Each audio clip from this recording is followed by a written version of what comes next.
Many know about slavery, but few discuss paper genocide. We did not all come from Africa, and most of us have Aboriginal roots that were stripped away due to reclassification and miseducation. As a native Black American and a member of the Muskogee Creek Nation, I understand the importance of tracing your lineage. If you want to learn how to trace your genealogy and apply for tribal citizenship, go to nativeblackancestry.com to schedule a consultation. They don't want you to remember this. You not no slave, you indigenous. Fuck how they painted them Indians. You went to war with the French and the British, man. Quite frankly, you was kings, Merovingians. They took the women and men, made them prisoners, raised up the children to worship their images, set up a lab to the genes and they mixed them, and this shit get way deeper than your pigment.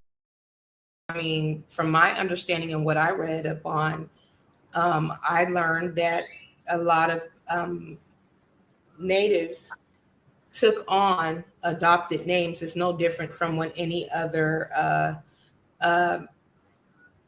culture comes in contact with the European, they adopt a name. When I was in school, I had friends that were Asian descent, and they were in school with me as a little girl, and they had two names. They had their names they came over here with, and they had names that they had adopted over here to, I guess, more Americanize themselves or make themselves more familiar to the European.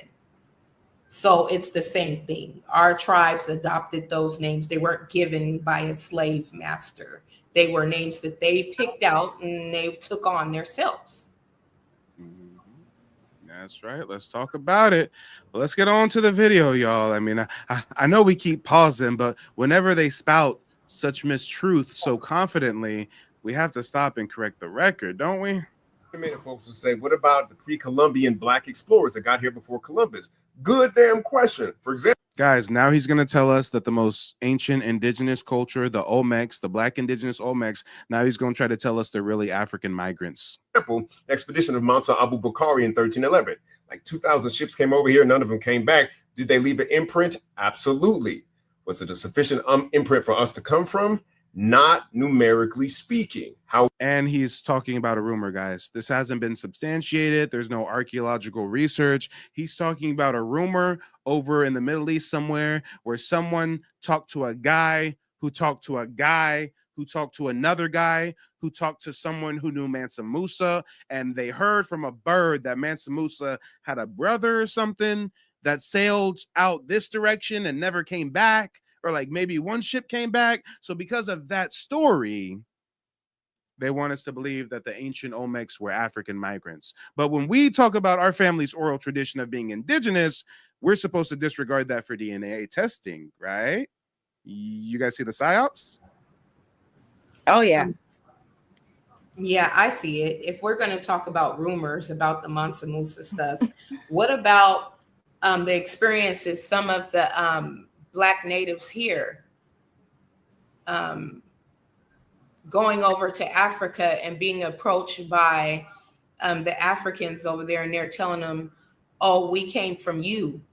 You guys came over here and started, and you guys are our ancestors. America is the true old world. And I've seen a couple of accounts of that, different videos on it. I wish I had it. No. Actually, that same day we did a consultation, the last lady I consulted with, she and her husband actually did research and went to Africa. She was trying to figure out the Pan-African thing. She went there. She discovered they do cannibalism and all kind of barbaric stuff. And she said that the old Africans actually pulled her to the side and said, you guys are not us. You're a whole different species. You're a whole ancient culture of people. We're not like you at all. So yes, if y'all go to Africa, they will tell you straight up, we are not them. We do not come from them. Just finished my consultation with Mike. A lot of information in a short period of time, but it was very valuable information. I'm definitely excited to get started searching on my genealogy.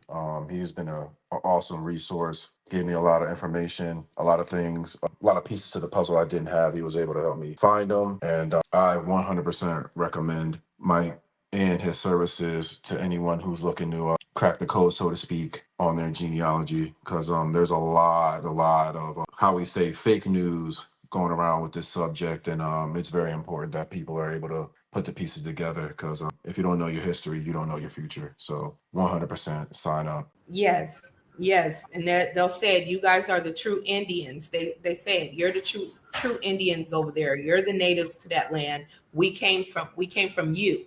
And that's why I always say, well, not just because of that, because of other stuff that I've read up on too, but I believe America is the true old world.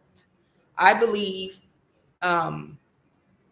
America has more pyramids than the rest of the world combined. We and have pyramids as old as the ones in Egypt, some even older. The largest pyramid in the world is located in Cholula, Mexico, right in the Gulf Coast area. I mean, come on. Yeah, America is the true old world. I believe some of us could have went to different continents and had settlements, did trading or whatsoever. But I think it's in reverse how they try to teach us in school and what this Pan-Africanism is pushing out here on us, that it has been switched around as from coming from Africa to here. No. I believe it's the other way around. And no matter what, we are the indigenous here, the native Black Americans here. Yeah, that's us. No matter how they try to push it, that Olmec head. And I like the one you show without the helmet that shows our hair. Oh, yeah. Oh, yeah. Matter of fact, hold on. I'm going to try to find that one. Yeah, because don't nobody got lips like that. Don't nobody got this cheekbone structure. No.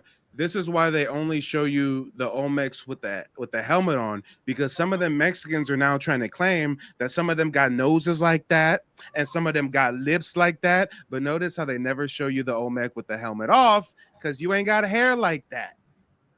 Say it. They don't have that. They don't have that hair. Only our hair can do that. When wet, be loose, wavy, curly. When it dry, do the sponge up act and be woolly. Only our hair can do that. Only we can change the textures, and we actually have hair. I don't know nobody else hair on this planet that can do that but ours. That's it.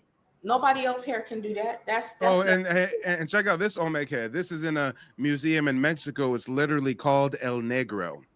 He got a high top fade, does he not? Sure does. And he got that peak that we all have. That little peak that come down here. I have that too. My mama got it. My kids got it. We all got that. That's us. And everybody want to claim it's them. Well, hold on. Stop. You're wrong.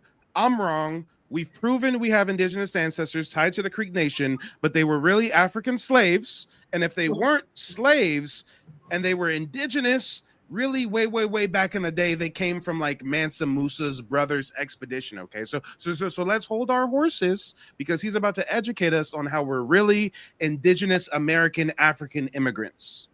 Like 2,000 ships came over here, none of them came back. Did they leave an imprint? Absolutely. Was it a sufficient imprint for us to come from?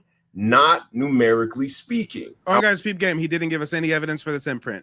He claimed that a voyage came over here with 2,000 ships from Africa. There's absolutely an imprint, but we can't see a single imprint. We ain't over here eating jollof rice or eating fufu or doing food or none of that shit. But apparently there's an imprint in North America from Africans.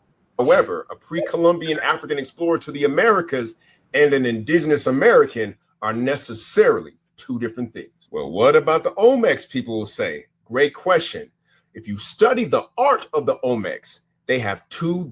I know this Negro did not post a picture of him next to an Olmec statue when you don't look like an Olmec, you Jamaican migrant.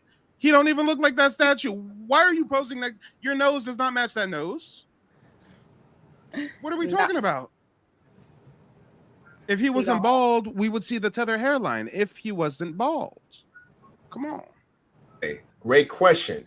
If you study the art of the Olmecs, they have two different phenotypes. One that looks like the one we're very familiar with the big African noses and lips, right? And the other one that has more stereotypically Native American features. Y'all, what do you mean by stereotypical Native American features? What, guys, why is he not giving us any links right now? He's not giving us the name of the statue so we can look it up. We don't even know if that's an Olmec statue he's showing right now. We don't even know if the slanty-eyed statue is an Olmec statue or if he pulled that from China. We have no idea, because this is poor scholarship.